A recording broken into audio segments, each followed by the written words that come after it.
live. They feed on your flaws. They drain your time. And they never leave you alone. Hey, I need to run a few errands. Can you watch my dog? Again.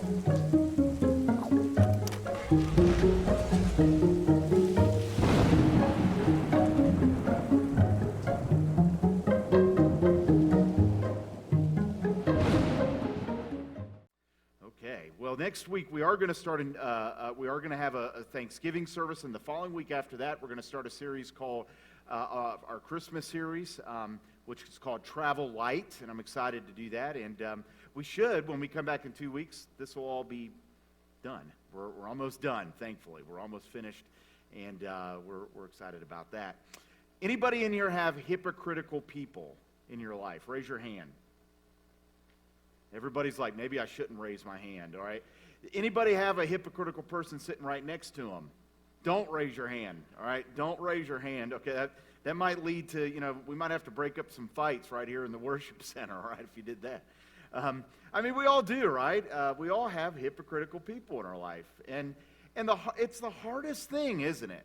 To know what we're supposed to do with those people in our life that are hypocritical.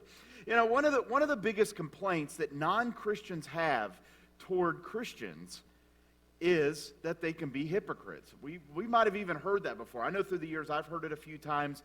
Someone has come up to me and says, well, I just have a hard time going to church, or I have a hard time being a Christian because I see those hypocritical Christians. It's a problem. We all know that it is, and we see it in our workplaces, right? We see it in our families, and yes, unfortunately, sometimes it is true. Even in the church, there are those people who we would call hypocrites. But I would say that it's not a prevailing thing within the church, but nonetheless, it's there. And how do we love those who are hypocrites? Jesus had hypocrites in his life too. Actually, if you look in Matthew chapter 23, in Matthew 23, he gives these 7 woes, and they're directed toward the religious leaders, or I think what we could all agree were people who are hypocrites. If you look in Matthew chapter 23, verse 28, here's what he said to them. He said, in the same way on the outside you appear to people as righteous, but on the inside you are full of hypocrisy and wickedness. So when he saw them, he said, wait a minute, you're one thing on the outside, but on the inside it doesn't match up. And so how do you deal with people? How do you love people like that? How do you deal with the guy maybe you know that you work with, maybe somebody you know even in the community or in your life, family, that guy that you know, he tries to put out this aura of himself as just being great and wonderful, but you know that maybe privately he's committing adultery against his spouse? How do you deal with that, right? How do you deal with that kind of a hypocrite? Or how about maybe if you're a student, maybe somebody you go to church with, and they look one way at church, but then when they go to school the next day, on Monday, they're cheating. And they're a bully at school. How do you deal with a person like that that's a hypocrite? Maybe someone you work with. Maybe your boss professes to be a Christian, but doesn't treat his employees or her employees very well. How do you deal with that? What do you do in those situations? Now, the temptation might be to just kind of stand back and pray. We might think, well, I'll just pray for them and just kind of leave it at that, because nobody wants to confront anybody, much less somebody that's hypocritical. It's not, confrontation, I believe, is getting to be a harder and harder thing for people to do, at least face-to-face. I don't know about it on social media. I think maybe that's where it's shifted to, is over to social media. But anyway, I think what it comes down to is we need to think about what is a hypocrite. We need to define who a hypocrite is. And the first thing here is we need to ask this question. We need to ask, why are they acting like that? Why is a hypocrite acting like that? Now before we get into this a little deeper, a hypocrite, the word hypocrite has its roots in a Greek word, and it was the idea of play acting. So you would, in Greek plays, you would often have these masks with like a stick on it, okay? And you would hold it over your face, and it would represent whatever character you were in the play. Well, the word that Jesus used, as we read there in Matthew 23, but also we read it in a lot of other places in the New Testament, was this idea of where you would look one way on the outside, but you were different on the other. And so, how do we know whether a person's really a hypocrite? Because I think sometimes we make the mistake of calling someone a hypocrite when maybe they're really not. And here's what I mean. Maybe the person that you are thinking of right now, whoever it is, friend, a family member, somebody you work with, school, maybe they're not really a hypocrite because maybe they don't really know God. Maybe they're not a hypocrite because maybe they don't have the knowledge. Maybe they're not a hypocrite because they're really not hypocritical, but they're ignorant. Maybe they're new in the faith. Maybe they're growing in their faith, and they don't have a full understanding of who Jesus is. I know in 1 John chapter 2 it says that whoever says, I know him, but does not do what he commands is a liar, and the truth is not in that person. So John is saying that even though someone says that they know God, maybe they don't fully know him. They haven't matured in their faith yet. So maybe they're not so much being hypocritical, they just don't know yet. And Jesus even said this in Matthew 7. He said, not everyone who says to me, Lord, Lord, will enter the kingdom of heaven, but only the one who does the will of my Father who is in heaven.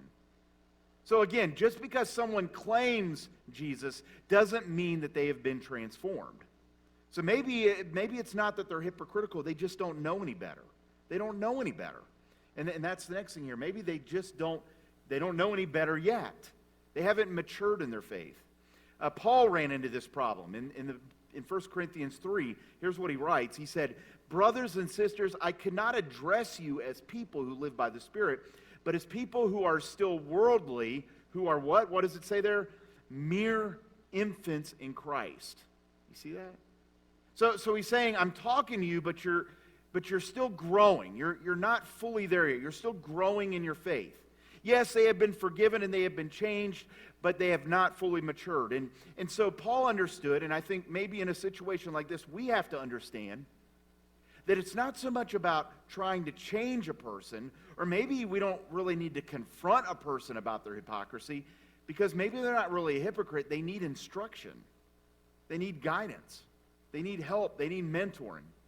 I know years ago when I was doing youth ministry in Florida, when I was first starting out, I had kids in my youth group. Let me tell you, I love them, and I still talk to quite a few of them. Some of them, I don't know, I'm trying to think of a nice word. They were challenging. There we go. That's a good word, all right? They were challenging, okay? And it never helps, too, when your own brother's in your youth group, so he knew how to really dish it to me. I've told people you could throw anything at me after having my brother in my own youth group, okay? But no, it was hard. I mean, it was challenging for those kids. But you know what? One thing I never thought of those kids, even though some of them had gone to church their whole life, I never thought of them as hypocrites. And the reason I never thought of them as hypocrites is because they were young. They were still trying to learn what it means to follow Jesus. Maybe that's where this person's at in your life. Now, you may think to yourself, well, Danny, they're not in youth group. They're 50 years old. Well, maybe, but maybe they're young in their faith. So again, maybe it's not that they're a hypocrite, but they just don't know any better yet. Understanding why someone is doing what they do helps us to know how to respond. Because if they don't know any better, it's not so much about, again, it's not about correcting, it's about helping them grow. Now, what is a real hypocrite, though? I think a hypocrite would be this. A hypocrite is someone who knows better, but what do? They still disobey God.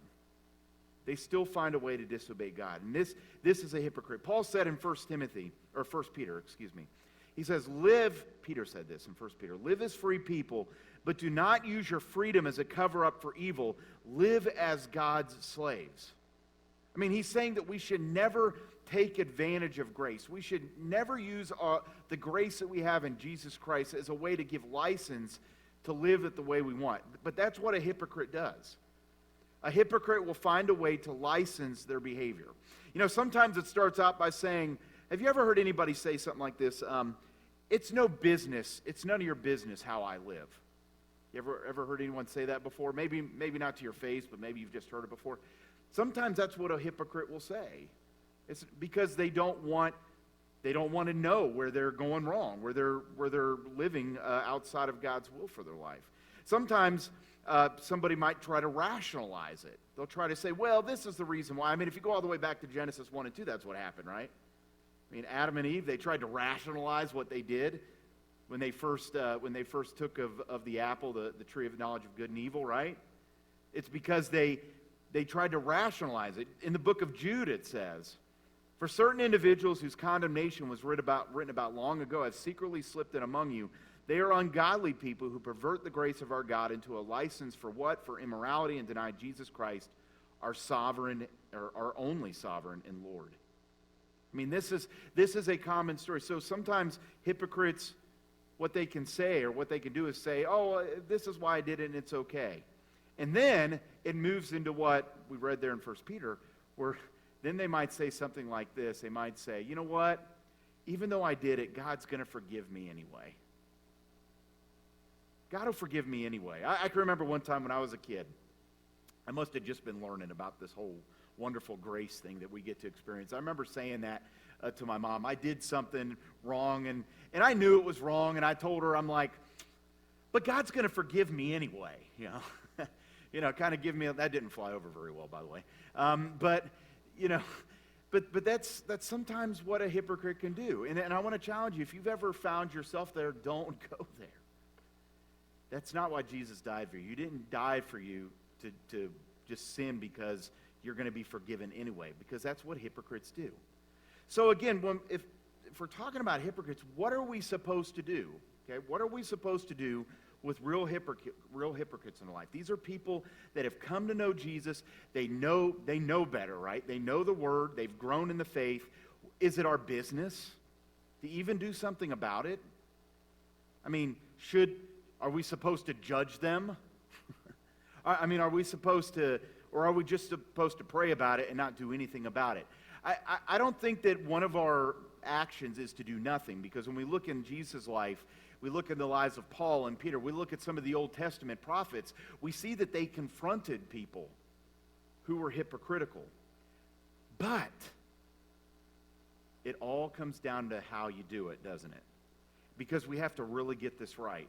If we're going to talk to somebody who's a hypocrite, we have to really know where they're at, and we really need to know where we can best help them. Because the thing is that sometimes we can actually push somebody away if we do this wrong. Sometimes we can be hypocritical. It's kind of like a lady in a story that I heard some time ago. She was known as being like this amazing baker. I mean, this cake baker. I got that mixed up. Okay. All right, yeah. And you know what I'm saying, you know. And she made this beautiful cake. Looks like this one here, okay? And the cake had multiple layers on it. And as she was baking the cake, she had a little problem, though, because she was in a big rush trying to get, everything together. She didn't quite have it done, and so she was trying to bake it faster and didn't allow it to set up long enough. And what happened was the very top layer here just kind of sunk. And she's freaking out because she has this reputation to keep up, that she just makes these amazing cakes. So she's looking around the house. She's like, okay, here, I've got to find something to make this look amazing. And how can I make this cake look good? So she looks around and she finds something very similar to this. She finds toilet paper, okay? She finds a roll of toilet paper, and she thought, I'll just stick this on the top, and then I'll just, put some icing and all that on it, and I'll take it to the bake sale. And then what I'll do is I'll set it on the table, and then I'll make sure that I get there as early as I can and try to be the first person in line, and then I'll buy my own cake. Okay, I'll buy my own cake. That way nobody will even know, but everybody will be wowed, by her amazing cake. And so that's what she does. She goes down to the church. She thinks she's got this whole plan figured out. She puts it on the table, and then she goes outside the doors to their fellowship hall space and waits, and luckily enough, she's the first person in line. She's like, all right, I got this all figured out. This is going to work out perfect. So then the time comes, the door opens, and she walks in, getting ready to go straight to the table, and the cake is gone. And she's like freaking out. She's like, how did this happen? Like, I was the first person online, and she had this great plan, and she freaked out for a while, and after a little bit, she finally left, and she's like, oh my goodness, I feel so awful that somebody bought a cake, that's got toilet paper on the top of it. Well, the next day, she goes to this big dinner that the community was having for their longtime mayor. She walks into the community building, and on this table in the community building, what does she see? She sees a cake. Her cake. The one with the toilet paper iced over on top. And she's like, oh, she like dies when she walks in there. And she's like, okay, maybe what I could do is I'll just go over, grab this cake, and run out the door and just never come back again. Maybe I could, go off to some faraway place and, I won't have to face all these people. She's so worried about her reputation, how everyone's going to see her. But finally, she figures that that's probably not the best solution. So after talking to a person or two, she finds out that the person who had gotten her cake was the mayor's wife. She had gotten there early and needed a cake for the next day, and so they went ahead and let the mayor's wife buy the cake and take it for this special dinner for her husband. So she goes up, and there was another lady talking to the mayor's wife, and she waits patiently because she's just going to come clean. She's like, I'm just going to say, hey, this cake isn't what it looks like. Yes, I am a little bit of a hypocritical baker, right? This isn't the truth. While she's standing there, she listens to this conversation. And the mayor's wife is talking to this lady, and finally the lady says to the mayor's wife, she's like, what a beautiful cake that is. Who did that? And the mayor's wife says, well, I did. I made this cake. Isn't this a beautiful cake? And so then the other lady goes and sits down and enjoys her fruit salad, because she knows, hey, I don't have to explain it now. Everybody else, she's going to have to explain the toilet paper herself. I hear stories like that, and it's funny to me, right? Because you got like two layers of hypocrisy going on here, right? You got one lady that's trying to pass off this cake that's not really fully a cake, and then she's got the other lady now that's saying it's her cake. Kind of funny. But we kind of do the same thing. We can be hypocrites too, and we know people in our lives that are hypocrites, and so we're asking here today, what is it that we do when we see someone who is a hypocrite? And first of all, it's this. When we see a hypocrite, when we see hypocrisy, we should always start with prayer. Now, this is probably not your first reaction. Probably when you see someone that's hypocritical, what is the first thing you do? You criticize them. You say to yourself, oh, I would never do that. I can't believe it. No, what we have to do first is we have to pray for the person who is a hypocrite. We pray that we have a heart that is different. And that's really, I got to be thinking this week with this message. I'm like, what has kind of been the prevailing thought through this series? And that is that we have to stop and we have to allow God to change our hearts. Whether it's with critical people, whether it's with needy people, and now today we're talking about hypocritical people, we have to ask ourselves, where is our heart? Is it in the right place? And that's what we need to pray. We need to pray a prayer like this. We need to say, God, we'll put it here on the top. Here we go. God, help me confront with the goal of restoration. If I'm going to confront someone who's hypocritical, Father, help me to do it with a heart that is truly seeking restoration, because all too often that's not the case. Sometimes we want to get back at a person. Maybe we take joy in the fact of pointing out how wrong they are and how hypocritical they are, but that is not what we need to do. Paul says to the church in Galatians in chapter 6, verse 1, brothers and sisters, if someone is caught in a sin, you who live by the Spirit should restore that person gently, but watch yourselves, or you may also be tempted. What is he trying to say there? What is Paul saying there at the end? He's saying, do it gently, but remember, it could happen to you too. Sometimes we're so focused on when somebody else mess up, and we want to point that out, and we want to point out how hypocritical they are, that we can forget that the same thing can happen to us too. We could fall into that same trap, maybe even that same sin. So if we are trying to restore someone, and I think we should, that's what the scripture teaches us, we should try to bring restoration, to make them whole again. But what do we do it with? We do it with humility, understanding that that could be us too. I saw something this week that I thought was really good. God is not calling you to be the judge. God is calling you to be the guide. He is not calling you to come along that hypocritical person in your life and judge them. He's calling you to come alongside them and guide them back to his truth. See, your goal should not be to be right. So often that's what our goal is, right? I'm going to prove that I'm right. No, our goal is for them to be right with God. That's what the goal is. Jesus wants us to love people with both grace and truth. We should want them to be restored back to God. I mean, think about the time in Jesus' ministry when he came along a woman who was about to be stoned by a crowd because she was committing adultery. And Jesus has put in this tough choice, isn't he? There's a tough choice that he's presented with.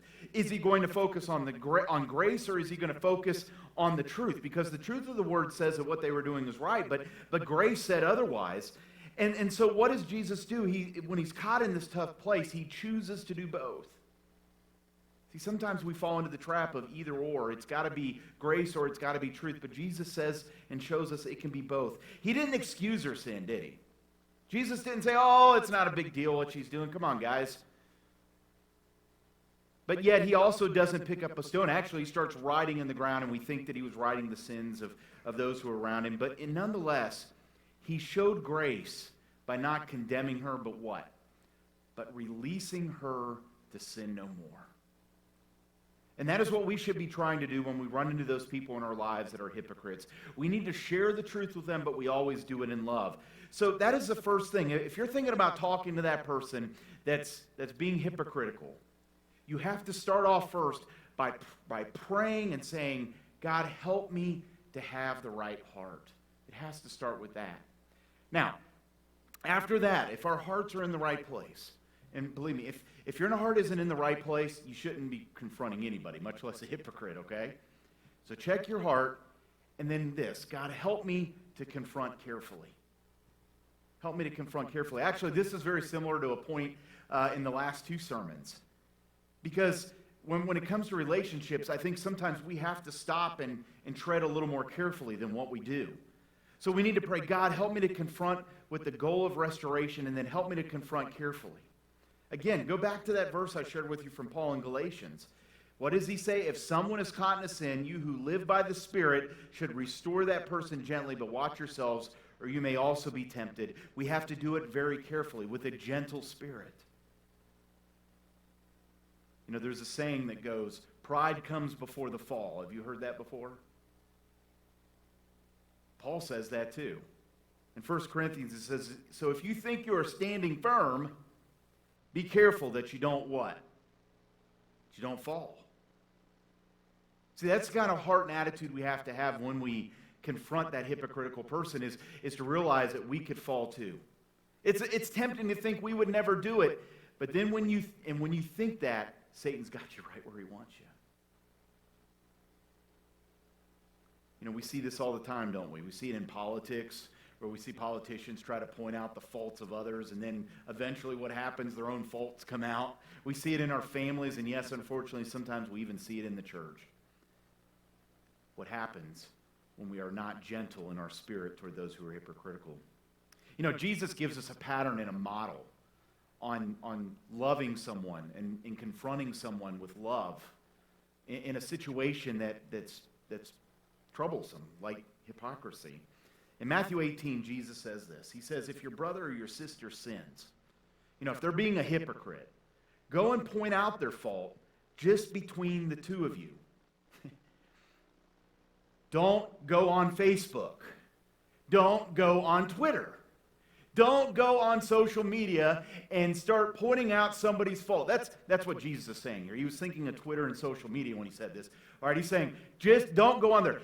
See, if you go on social media or you go on Twitter and you're going and you're telling somebody, you're talking about some situation, whether it's with something you disagree with or whatever, you're putting it out there and you're not talking to that person directly, it's no different than, let's say, I picked on Ken Newton first service, so I'll just pick on him again. He's strong, he's a big guy, all right? So it's no different if I were to go down to Cutshaw's, and if you're watching online and you don't know our community, it's our local grocery store, okay? If I were to go down to Cutshaw's and I were to just stand in the middle of Cutshaw's and say, hey, everybody, here's something that's wrong with Ken Newton's life. I want you all to hear. Of course, everybody would look at me a little strange and a little weird, right? But it's no different than when I'm going on social media and doing the same thing. I might as well just go out into a store and just scream it out for all to hear. See, Jesus here is, what is he saying? He's saying, just between the two of you, and if they listen to you, awesome, then you've won them over. But then in verse 16, but if they will not listen, take one or two others along, so that every matter may be established by the testimony of two or three witnesses. So you gather couple more people that love this person, that want to go there to confront in a loving, with a gentle spirit. And then, if they still refuse to listen, then tell it to the church. That's when you go to your leadership in the church and try to involve them in it. And if they refuse to listen even to the church, treat them as you would a pagan or a tax collector. So Jesus is saying, then you have to redefine the relationship. So again, what do? We have to confront very carefully. So it's not just what we say, it's who we say it with. And it all has to start with us one-on-one. So if someone new in the faith comes to our church, we have to realize that they are not going to react to things that maybe some of us who have followed Jesus for most of our life would react. They're going to react differently. And we have to understand that. We have to love them where they are. We have to help them grow from where they are. You know what? Our goal as Christ followers, our goal is not to change people's behavior. I think we've kind of gotten into that sometimes. We think that that's what our job is to change people's behavior. That's just not the truth. The truth is that our goal is to bring them to the one who can change their behavior. To bring them to Jesus, who can then change their behavior. That's what God wants us to do. He wants us to bring people to him so that they can be changed. So again, we need to pray that God, help me do this carefully. Help me do this with the right spirit. Now, there's something else you need to pray for. And if you thought you were going to get off easy today, well, here you go. Here we go. God, help me to see when I'm the hypocrite. So we need to pray that we would do it carefully. We need to pray we would do it for the right spirit, but we also need to examine ourselves. You know, Jesus says that hypocrites are blind fools. Sometimes the hardest hypocrite, now I won't say sometimes, almost every time, the hardest hypocrite to see is the hypocrite you look at in the mirror. I'm sure the religious leaders that Jesus confronted there in Matthew 23, they thought they had it all together. They thought they had it all figured out. And they didn't see the hypocrisy even in their own lives. We have to ask ourselves the same question. Are we condemning other people, criticizing other people, when maybe we've got that problem ourselves? Jesus says that we should never become a speck inspector, because we often have a log in our own eye. That's the way he describes it. We have to be very careful and mindful of that. You know, the Bible often refers to us as these cute little critters, right? The Bible often refers to us as sheep. And you would think, wow, that's a nice compliment. Look how cute they are and cuddly and all that. No, it's not meant to be a compliment, because sheep aren't the smartest, and they tend to wander everywhere. That's what God says about us. That's the way that we are. We tend to wander. And we have to remember that. And you have to remember that the hypocrites in your lives, they're just wandering too. You know what? A few years ago, I started to change the way I responded to people when they would say that a church or people or that person is a hypocrite. I'd just say back to people now, I said, but aren't you one too? I'm one. Because really when it comes down to it, is all of us in some way are a hypocrite. Each and every one of us. And I think the quicker we as the church, and I would even widen that out to our society, figures that out, I think a more peaceful and wonderful place it would be if we all understood that we were all in the same boat. Yeah, we all have different issues that we're hypocritical about, but we are all hypocrites because that's what sin does. So again, my point today is not to don't let, we'll put it here on the screen, don't let another's hypocrisy blind you from your own. Sometimes we could be so focused on other people's sin and other people's shortcomings and their own hypocrisy that we don't see it in ourselves. You know, I noticed a few years ago, and I've shared this, I think, some time back, that one of the biggest problems I've had through the years has never really been toward those who are not Christ followers. I've always kind of expected that those who don't follow Christ, they're going to do certain things that people that don't follow Christ do. My biggest problem has been with with what I would call hypocrites in the church, people who are critical of others in the church. And I ran into this saying, and Philip Yancey pointed this out to me, and I have this right above my screen in my office. He says, for some reason, I find it much easier to show grace and acceptance toward immoral unbelievers than toward uptight, judgmental Christians, which, of course, turns me into a different kind of uptight, judgmental Christian. And so I'm reading this, and I'm like, oh, I'm just a different kind of hypocrite, right? I mean, maybe that's where you're at today, too. Be careful about pointing out the specks. Remember that you have your own. Have humility. In James chapter 5, it says, my brothers and sisters, if one of you should wander from the truth and someone should bring that person back, remember this. Whoever turns a sinner from the error of their way will save them from death and cover over a multitude of sin. What an amazing gift that you can give to someone in your life. If you come at it with the right attitude and the right spirit, with the right people, if you can do that and bring them back to Jesus, what a blessing that you can be. Be a guide. Remember I mentioned, be a guide, not a judge, and lead them back to Jesus. And so this week, I want to challenge you to do this, to move from judgment to guidance. Maybe redefine your relationship with that hypocritical person. Don't see yourself anymore as their judge, but as someone who can guide them back to the truth of who Jesus is. Because the fact is this, is that we don't fix people. Christ does.